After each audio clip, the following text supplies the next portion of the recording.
তো আজকে সকালের ব্রেকফাস্ট হইল গিয়া দোসা। এই যে আমি এখন দোসা বানাই আর বেটার রেডি হয়ে লইছি। এদিকে আলু, কারি পাতা, পেঁয়াজ এটারে আলুরে সিদ্ধ করিয়া এগুলা সব কড়াইয়ের মধ্যে দিয়েছি।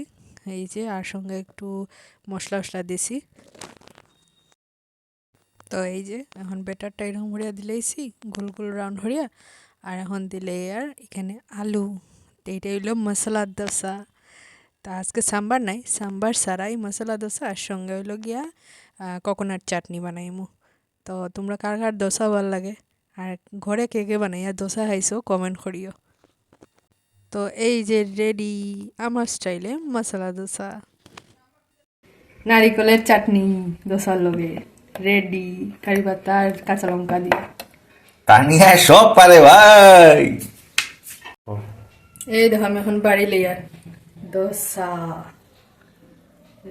বাড়ি লেয়ার, এখন চাটনি বাড়ি লই। দোসার মধ্যে ইয়ে আছে দেখো, আলু আছে, তো এখন খালি চাটনি।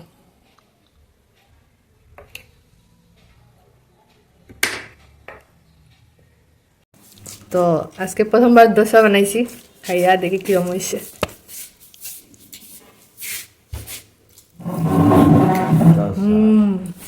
স্বাদ হয়েছে। কিরম লাগছে তোমরা দুইজনে? Bumper bumper. তানিয়া হলো সব পারে। আচ্ছা, আর স্বাদ হয়েছে। আমার ভিডিও এখানে শেষ। Bye bye. আমরা এখন দোসা খাইলাই।